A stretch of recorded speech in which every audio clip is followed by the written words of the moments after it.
English speaking practice episode 29 में आप सभी व्यूअर्स, स्टूडेंट्स और जो बड़े हैं वो भी आप तमाम लोगों का स्वागत है।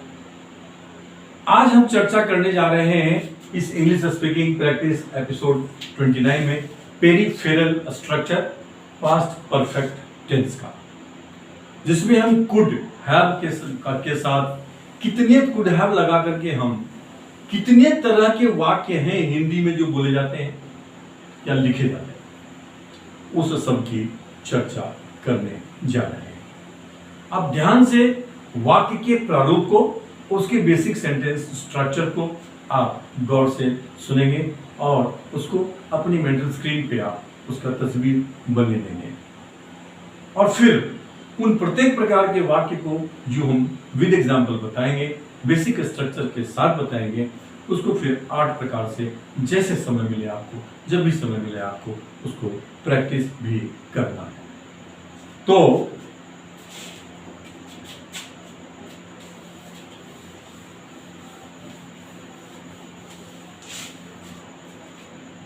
सबसे पहला वाक्य है कि जो कोई जो कुछ कर सकता था, जो कोई जो कुछ कर सकता था। बड़े ही ब्यूटीफुल स्ट्रक्चर्स होंगे ये, आपको बहुत आनंद आएगा, जो काफी बोला भी जाता है, लिखा भी जाता है। इसमें जितने भी वाक्य होंगे, इसमें एक कॉमन कंडीशन है, किंतु नहीं हुआ, किंतु नहीं हुआ, यानी क्षमता थी, संभावना भी थी, लेकिन वो पूरा नहीं हुआ। ऐसे वाक्यों को व्यक्त करने के लिए हम ये बोलते हैं कि जो कोई जो कुछ कर सकता था। जैसे तुम कल आ सकते थे, तुम कल आ सकते थे, अर्थ क्या है कि तुम आ सकते थे लेकिन नहीं आए।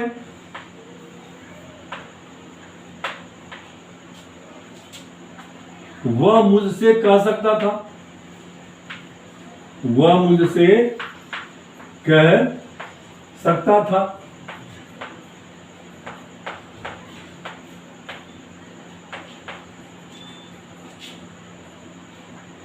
वे गांव जा सकते थे,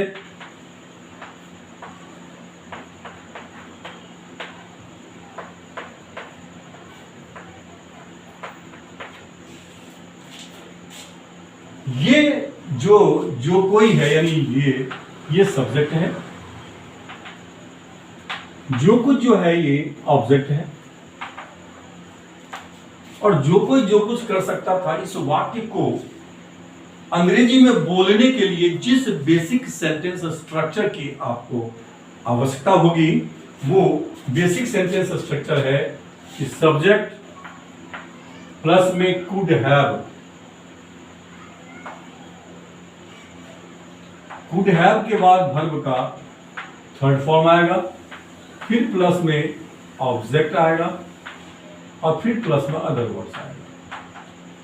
इस स्ट्रक्चर पे आप जब 3, 4, 5, 7, 10 सेंटेंस को 8 प्रकार से जब प्रैक्टिस करेंगे, तो फिर आपको यह स्ट्रक्चर याद रखने की जरूरत ही नहीं रह जाएगी। ऑटोमेटिक आप इस तरह के वाक्य को अपने आप बोल लेंगे, अंग्रेजी में सोचेंगे, अंग्रेजी में बोलेंगे। इसके आधार पर तुम कल आ सकते थे, अंग्रेजी क्या आ जाएगा? You could have come yesterday. You could have come, ये पास्ट टेंस की बात है, तो कल की अंग्रेजी हो जाएगी yesterday।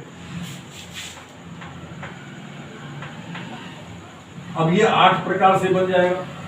You could have come yesterday, you could not have come yesterday, could you come yesterday, could you have come yesterday, could you not have come yesterday, how could you have come yesterday, how could you not have come yesterday, you could have come yesterday, couldn't you, you could not have come yesterday, could you. 8 प्रकार से प्रत्येक sentence को आप बनाएंगे। वह मुझसे कह सकता था, he could have told me, he could have told me, वो मुझसे कह सकता था। उसके साथ कोई और वाक्य जोड़ना है जोड़ दीजिए, ही कुड हैव टोल्ड मी, लेकिन ऐसा नहीं हुआ, but it did not happen so. वो आपको ये पेरिफेरल स्ट्रक्चर जो टेंस से रिलेटेड है जब आप बता देंगे, फिर आपको हम बताएंगे सेंटेंस को जोड़ना, तो सेंटेंस कनेक्टर से। और सेंटेंस जोड़ना सिखाने के बाद फिर आपको क्लॉज पे ले जाएंगे, और क्लॉज पे जाने के बाद आपको बड़ा आनंद आएगा। फिर आप बिल्कुल जैसे आप साइकिल चलाते हैं, बिना हाथ का भी आप साइकिल चला लेते हैं, इतना कॉन्फिडेंट हो जाते हैं, आप उतने ही कॉन्फिडेंट हो जाएंगे। और कहीं भी हमने इस पूरे के पूरे 29 एपिसोड तक एक भी सेंटेंस मैंने नहीं कहा कि आप रट्टा मारिए या याद कीजिए। ध्यान रहे कि आप सेंटेंस को याद करके या रट्टा मार के आप अंग्रेजी बढ़िया नहीं बोल सकते, ना ही अच्छी अंग्रेजी लिख सकते हैं। अंग्रेजी बोलने, अच्छी अंग्रेजी बोलने या लिखने के लिए जरूरी है कि आपके पास में ये बेसिक सेंटेंस स्ट्रक्चर की ताकत, ये आपका अस्त्र है, औजार है आपका। ये आपको मजबूत बनाएगा, ये आपको कॉन्फिडेंट दिखाएगा दुनिया के सामने कि आप बहुत कॉन्फिडेंट है, क्योंकि आपकी संवाद शक्ति में बहुत दम होगा, क्योंकि आपके पास बेसिक सेंटेंस स्ट्रक्चर है। इसको रेल की पटरी की तरह समझिए। रेल जो है तो उस पटरी पर से बाएं दाएं नहीं जा सकता, अब जाएगा तो उलट जाएगा। इसी तरह से विश्वास रखिए इन स्ट्रक्चर्स पर, उनकी प्रैक्टिस कीजिए। सारे के सारे स्ट्रक्चर्स अवेलेबल है। अगर आप कोई मिस कर गए, नहीं गए, पीछे जाइए, देखिए जो आपको लगे ज़्यादा उपयोगी है पहले उसको कीजिए, क्योंकि हम तो काफ़ी आगे निकल चुके हैं और आगे की यात्रा जो है आप बहुत ही हमारे इस मिशन को, जो अंग्रेजी बोलने की जो हमारी मिशन है, उसको बहुत ही जो है बढ़िया बनाने वाला है, रफ्तार देने वाला है। वे गांव जा सकते थे, they could have gone to village। इस प्रकार के आप अन्य भी वाक्य जो है अपने आप जितना चाहें उतना लेकर बना सकते हैं। दूसरा वाक्य है,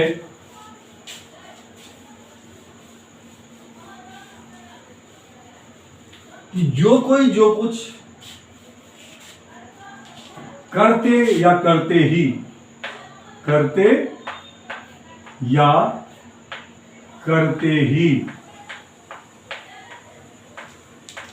रह सकता था।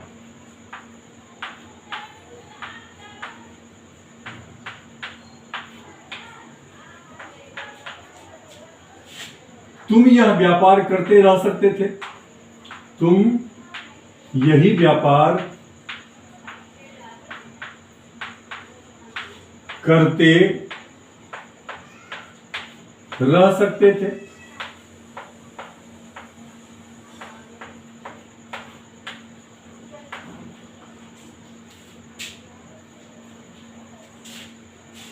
वह यहां आते रह सकता था,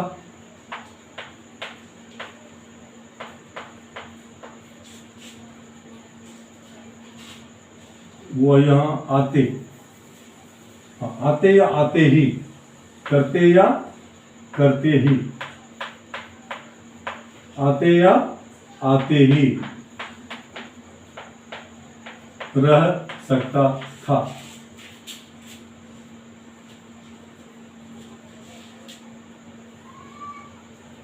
हम उसी स्कूल में पढ़ाई करते रह सकते थे, पढ़ाई करते या करते ही रह सकते थे, लेकिन हम निकल गए, रह सकते थे।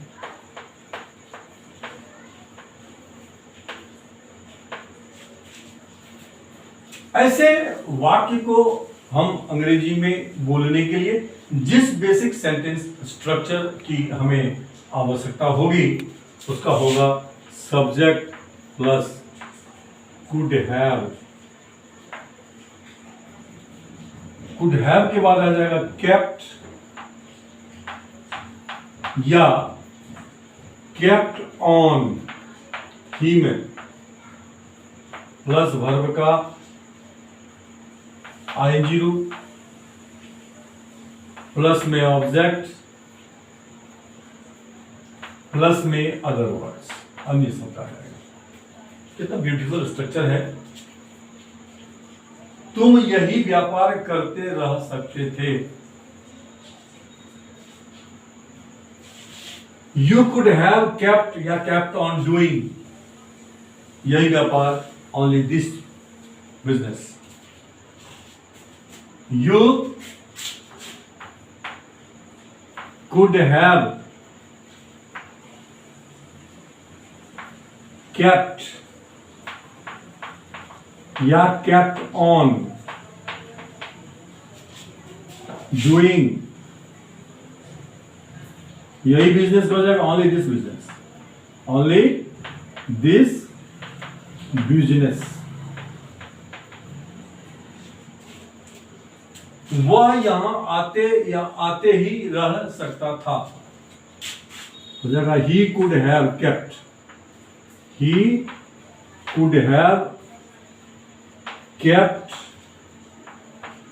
या kept on coming here, coming here। हम उसी स्कूल में पढ़ाई करते रह सकते थे। We could have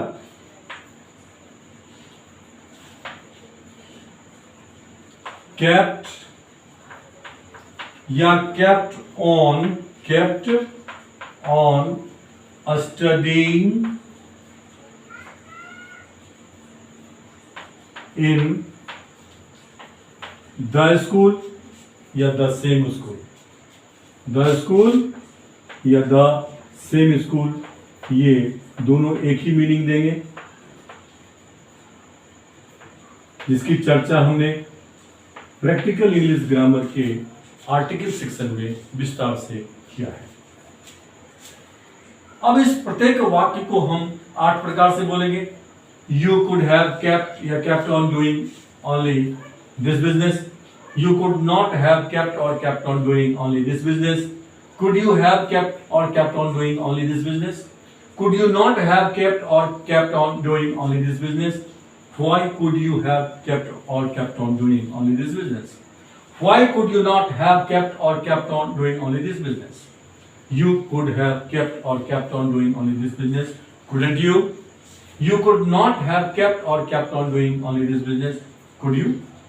इस तरह से आप 8 प्रकार से ऐसे वाक्य को बनाएंगे और बोलने की आप प्रैक्टिस करेंगे। जितना ये आप बोलने की प्रैक्टिस करेंगे आपका फ्लुएंसी उतना बढ़ जाएगा और वो आपके मेमोरी बॉक्स में चला जाएगा। फिर जब भी आप इस तरह के वाक्य बोलेंगे ऑटोमेटिकली जो वर्ड, जिस वर्ड को जहाँ आना चाहिए वो आपका जो क्या कहते हैं सर्वर है वो आपको उसी हिसाब से भेजेगा वर्ड्स को, और वो वर्ड्स वहीं पे आएंगे जहाँ उसको आना चाहिए। फिर आपको ये स्ट्रक्चर याद है या नहीं याद है वो कोई मायने नहीं रखता।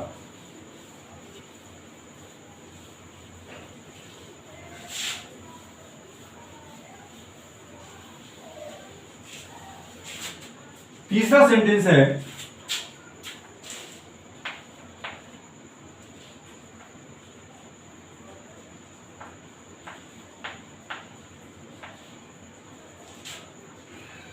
जो कोई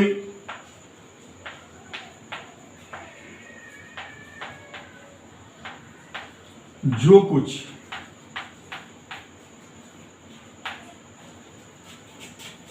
करवा सकता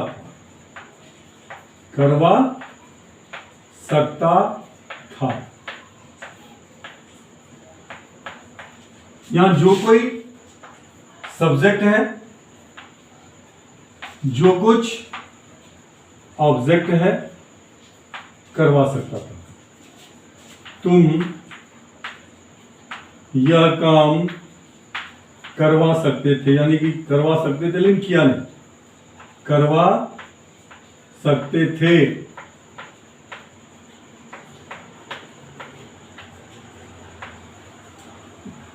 वह कमरे साफ करवा सकता था। वह कमरे साफ करवा सकता था।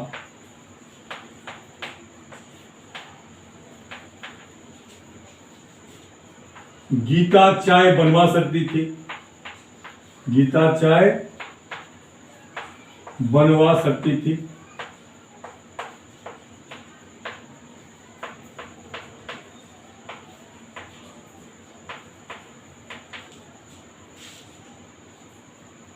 वह मुझे बुलवा सकता था। वह मुझे बुलवा सकता था।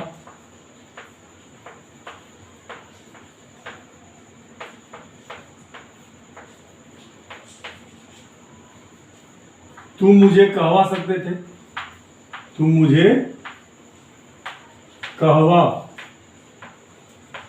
सकते थे, बजाएगा कहवा सकते थे किसी के माध्यम से।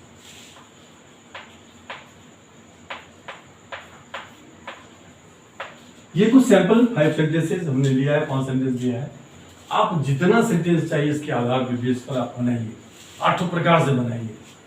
यानी एक स्ट्रक्चर के 8 सेंटेंस बनते हैं, और अगर 6 हम आपको स्ट्रक्चर बताने वाले हैं तो 48 टाइप्स ऑफ सेंटेंसेस आप एक एपिसोड में आप सीखते हैं, प्रैक्टिस करेंगे, और उतने ही तरह के वाक्य बोले ही जाते हैं, लिखे ही जाते हैं। तो बचता क्या है फिर? रटने का तो कोई चक्कर नहीं बच जाता है, ना आपको याद करना है ना रटना है। You simply have to practice the sentences based on a particular basic sentence structure. जितना आप प्रैक्टिस करेंगे फ्लुएंसी आपकी उतनी बढ़ती चली जाएगी। Is that clear? अब ऐसे वाक्यों को हम अंग्रेजी में बोलने के लिए जिस सेंटेंस स्ट्रक्चर का यूज करते हैं वो होता है subject plus could have. Could have के बाद लग जाएगा गॉट। सेम पैटर्न है जो अन्य वाक्यों में हम करते आए हैं, सिर्फ हेल्पिंग वर्ड चेंज होता है, बाकी तो सेम रहता है। Subject plus could have plus got plus फिर वर्ब का थर्ड फॉर्म प्लस में ऑब्जेक्ट और प्लस में अदर वर्ड्स। अगर ऑब्जेक्ट है तो ऑब्जेक्ट आएगा और नहीं तो अदर वर्ड्स। तुम मुझे कहवा सकते थे, क्या हो जाएगा? यू कुड हैव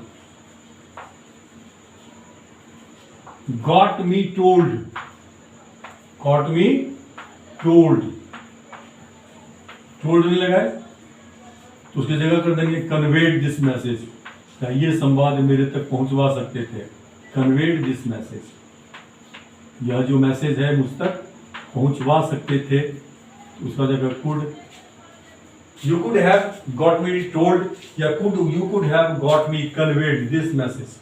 क्या बात मेरे तक पहुंचवा सकते थे, तुम यह काम करवा सकते थे, हो जाएगा you could have got. You could have got this work done. This work done. वह कमरे साफ करवा सकता था। He could have got. He could have got rooms cleaned. Gita चाय बनवा सकती थी। Gita could have got tea prepared. Could have got tea prepared. वह मुझे बुलवा सकता था।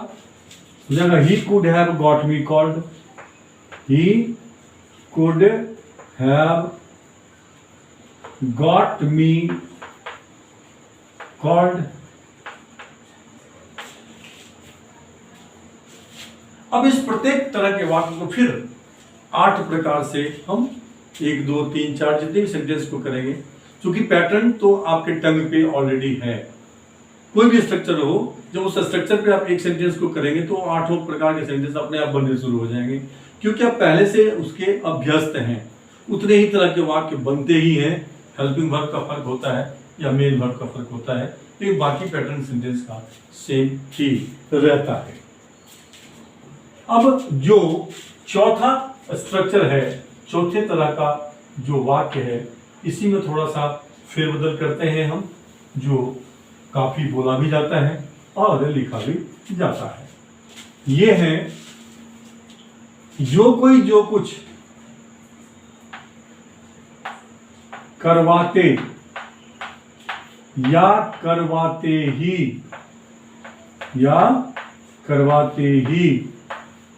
रह सकता था, ये भी काफी बोला जाता है, यूज में आता है लिखने में भी और बोलने में भी। तो मैं यहाँ पे जो इंग्लिश में जो करवाया था पहले का उसको मिटा रहा हूं। इसी सेंटेंस को देखिए आप, थोड़ा सा बदलाव हो गया इसमें, और बदलाव होने से थोड़ा सा बदलाव करेंगे सेंटेंस के खाली बेसिक स्ट्रक्चर में थोड़ा सा बदलाव हो जाएगा और ये सेंस देगा। तुम मुझे कहवाते रह सकते थे, कहवाते या कहवाते ही रह सकते थे, रह सकते थे। तुम यह काम करवाते या करवाते ही रह सकते थे। वह कमरे साफ करवाते या करवाते ही रह सकता था, करवाते ही रह सकता था। गीता चाय बनवाती रह सकती थी, गीता चाय बनवाती या बनवाती ही रह सकती थी, रह सकती थी। वह मुझे बुलवा सकता था या बुलवाते रह सकता था, वह मुझे बुलवाते या बुलवाते ही रह सकता था।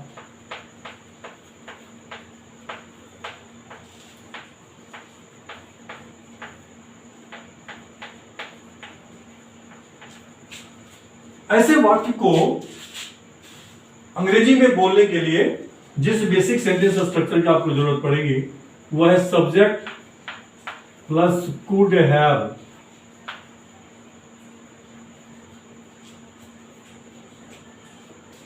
प्लस केप्ट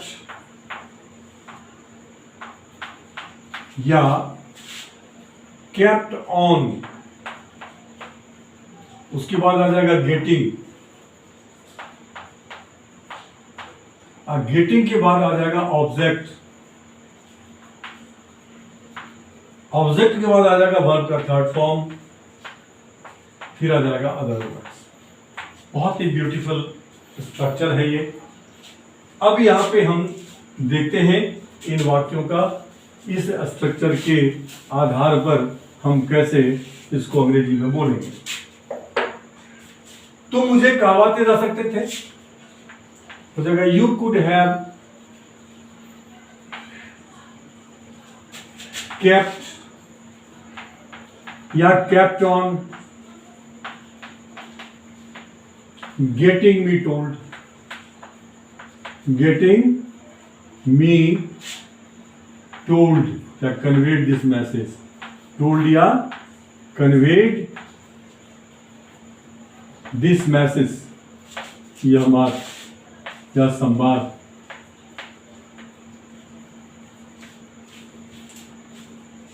तुम यह काम करवाते रह सकते थे, करवाते या करवाते ही रह सकते थे, क्या हो जाएगा? यू कुड हैव केप्ट या केप्ट ऑन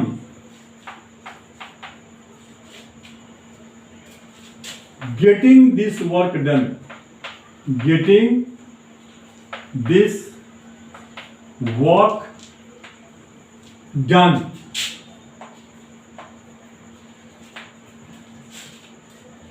तुम यह काम करवाते रह सकते थे, वह कमरे साफ करवाते रह सकता था। He could have got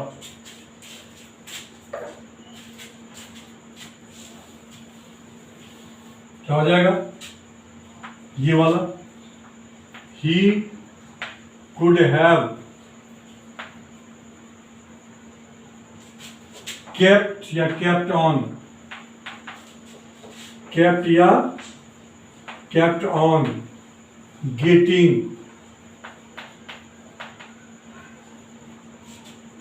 rooms cleaned Gita चाय बनवाते या बनवाते ही रह सकती थी। गीता could have kept या kept on getting tea prepared, getting tea prepared। वह मुझे बुलवाते या बुलवाते ही रह सकता था। He could have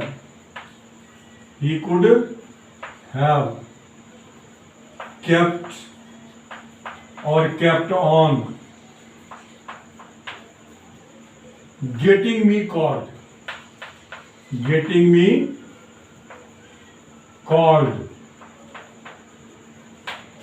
Is it clear?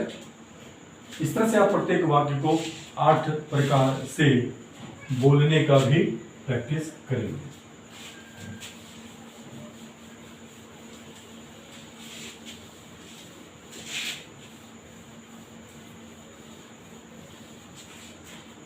पांचवा सेंटेंस है, फिफ्थ सेंटेंस होगा यहां पे कि जो कुछ, ये आएगा किसी व्यक्ति के लिए या जिस किसी को जो कुछ, जिस किसी को, ये आएगा व्यक्ति के, सॉरी ये वस्तु के लिए आएगा जो कुछ, क्षमा चाहता हूं, और ये आएगा व्यक्ति के लिए। सब्जेक्ट, ये भी सब्जेक्ट है और ये भी सब्जेक्ट है। जिस किसी को जो कुछ, किया जा सकता था, किया जा सकता था, ठीक है। क्या होगा? चाय बनाया जा सकता था लेकिन नहीं हुआ, नहीं बना।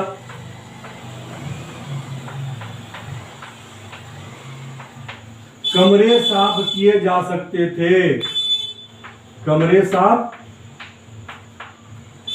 किए जा सकते थे। मोहन को दंडित किया जा सकता था, दंडित किया जा सकता था।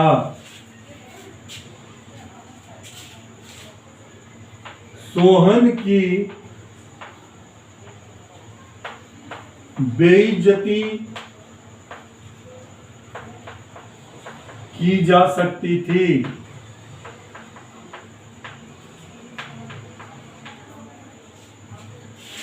उसे पीटा जा सकता था, उसे पीटा जा सकता था। ये सैंपल सेंटेंस हमने 5 लिए हैं। अब ऐसे वाक्य को जब हम अंग्रेजी में बोलेंगे, इसके लिए जो सेंटेंस, बेसिक सेंटेंस स्ट्रक्चर है वो होगा सब्जेक्ट प्लस कुड हैव के बाद आएगा प्लस में बीन, प्लस में वर्ब का थर्ड फॉर्म, प्लस में other words. Tea could have been prepared, rooms could have been cleaned, Mohan could have been punished, Sohan could have been insulted, he could have been beaten। Is it clear? Based on this structure, आपके पास बहुत बड़ा अस्त्र है, इसी का प्रयोग करना है। ना 1 सेंटीमीटर बाएं, ना 1 सेंटीमीटर दाएं, और कोई भी वर्ड एक्सेप्ट पहला जो मॉडल्स है या पहला हेल्पिंग वर्ब है उसको छोड़ के कोई भी सेंटेंस में अपना पोजीशन चेंज नहीं करता है। इसलिए कहीं गुंजाइश नहीं है कि कोई गलती से भी गलती हो जाए। और इसके बाद इसको आप 8 प्रकार से सेंटेंस को बनाएंगे। Tea could have been prepared, could have been prepared, prepared. इस तरह से आप बनाएंगे इसको। और फिर हम आते हैं आज का जो सबसे अंतिम जो वाक्य है, जो करना है हमें, जो आज के शेड्यूल में है उतना ही करना है आज। वो सब प्लानिंग किया हुआ है, it will be clear from the thumbnail itself. आप देखेंगे उसमें जो लास्ट है वो सेंटेंस हम करने जा रहे हैं। और इसमें है कि जो कुछ जिस किसी को जो कुछ किया जा सकता है, यहाँ पे हो जाएगा करवाया जा सकता है। वो था जो कुछ किया जा सकता है, या तो जो कुछ करवाया जा सकता है, करवाया जा सकता था। ठीक है, तो क्या हो जाएगा ये, हम इसको मिटा देते हैं। चाय बनवाया, चाय बनवाया जा सकता था। कमरे साफ करवाए जा सकते थे। मोहन को दंडित करवाया जा सकता था।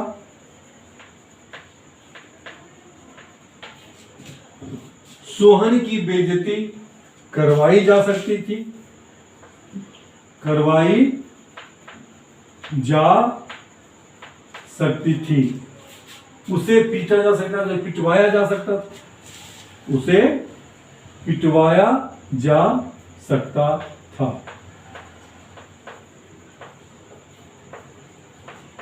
ठीक है, ऐसे वाक्य को अंग्रेजी में व्यक्त करने के लिए जिस बेसिक सेंटेंस स्ट्रक्चर की आपको जरूरत पड़ेगी वो है subject plus could have got, could have plus got, plus में ऑब्जेक्ट,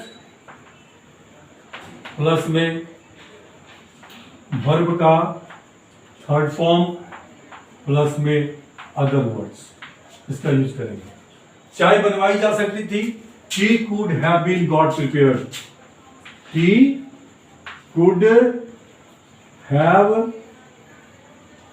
been आ जाएगा, छूट गया यहाँ पे, सॉरी, ठीक कर लेंगे इसको, been, he could have been got prepared। अब देखिए कितने मजे की बात है कि बेसिक सेंटेंस स्ट्रक्चर में गलती से छूट गया एक वर्ड, लेकिन जैसे ही हम सेंटेंस बनाने लगे वो ऑटोमेटिक आ गया यहाँ पे। ऐसे ही होता है, जब आप प्रैक्टिस कर लेंगे तो ये स्ट्रक्चर का आपको याद रखने की जरूरत ही भी नहीं पड़ेगी आपको, वो ऑटोमेटिक आएगा और पता चल जाएगा कि हाँ आपकी गलती हो गई है। गलती होगी भी नहीं, प्रैक्टिस हो जाएगी। तो कमरे साफ करवाए जा सकते थे, तो the rooms could have been got, the rooms could have been cleaned। Is it clear? Mohan could have been got punished, Sohan could have been got insulted, he could have been got beaten। अब ये जो वाक्य है इसको फिर हम 8 प्रकार से बोलने की कोशिश करेंगे, प्रैक्टिस करेंगे, और उसका आधार ये बेसिक सेंटेंस स्ट्रक्चर होगा। हम इसके साथ ही आज के इस एपिसोड का विराम देते हैं। जो नए आए हैं और पहली बार इस वीडियो को देख रहे हैं, मैं आपसे निवेदन करना चाहूंगा कि अगर आपको ये हमारा natural style of teaching on the board with the chalk, जो बहुत इफेक्टिव होता है, ध्यान कहीं बढ़ता नहीं है, अगर आपको पसंद आया, साथ ही अगर आपको हमारा style of presentation with concept and contents एक एक कड़ी से जोड़ करके हम आपके सामने प्रस्तुत करते हैं, जहां जिस चीज की जरूरत होती है पहले ही हम परोस देते हैं कि आप उसको देख लें, इसमें दिक्कत नहीं आएगी। ये मॉडल्स है, इससे पहले ही बताया मॉडल्स है, लेकिन मॉडल्स का यूज कहां कहां होता है ये मैंने ग्रामर में आपको नहीं बताया है, वो हम लाएंगे। लेकिन जो वाक्य बनते हैं, बोले जाते हैं, लिखे जाते हैं, आपको पहले से पता है। वो विशेष परिस्थितियां हैं जो आपको अलग से मॉडल्स के बारे में ग्रामर सेक्शन में आपको हम बताएंगे कि कैन का, कुड का, मे का, माइट का, शैल के, शुड का, विल का, वुड का, ऑट टू का, मस्ट का, डिड नॉट का, डेयर नॉट का, ये जितने भी यूजेज हैं वो कहाँ कहाँ होते हैं वो हम प्रैक्टिकल इंग्लिश ग्रामर में जब आएंगे तब आपको हम बताएंगे। जो छोटे छोटे जो भी यूजेज हैं अलग अलग मद में वो भी बताएंगे आपको हम। और फिर उस पर हम फिर इंग्लिश स्पीकिंग प्रैक्टिस में आकर के क्योंकि उनका हम स्ट्रक्चर बताएंगे कि कैसे बनता है। जो पुराने हैं और वह एपिसोड सारे देखते हैं, रेगुलर हैं, मुझे पता है कि आप भी नए वीडियोस नए टॉपिक पे के इंतजार में रहते हैं, इसलिए हम भी आपको निराश नहीं करते हैं। हम लेकर के आते हैं, हर दिन एक नया टॉपिक लेकर के हम आते हैं। तो जो पुराने हैं मैं आपसे निवेदन करना चाहूँगा कि ये दुर्लभ चीज़ है जो इस चैनल के माध्यम से जो भी चीज़ प्रसारित की जा रही है, इसलिए जो भी आपके करीबी लोग हैं जिनकी पहुंच यहाँ तक नहीं बन पाई है और आपको लगता है कि ये बहुत ही आकर्षक, सहज, सरल और अति उपयोगी है, तो आप उनको भी प्रेरित करें, आप उनको शेयर करते रहें, आप वीडियो को लाइक करते रहें। और सबसे इम्पोर्टेंट बात जो मुझे खलती है वो ये है कि क्या मैं हकदार नहीं हूँ कि मैं आपके कमेंट्स को जानूं कि आपकी क्या राय है हमारे प्रेजेंटेशन के बारे में। अगर आप चाहते हैं कि यह प्रयास हमारा और बेहतर और प्रभावशाली बने तो please put your comments in the comments column. Positive हो, नेगेटिव हो, जैसा भी हो, वो मेरे लिए एक अपॉर्चुनिटी होगा, एक अवसर होगा। मैं वादा करता हूँ कि आपके जो कमेंट्स आएंगे उस कमेंट्स के आधार पे आपको वह चीज़ पहले से हमेशा बेटर एंड बेटर मिलता रहेगा। With that let us call it a day. Have a nice day. See you in the next episode with a new topic worthwhile. By then, have a nice day. Thank you very much. See you.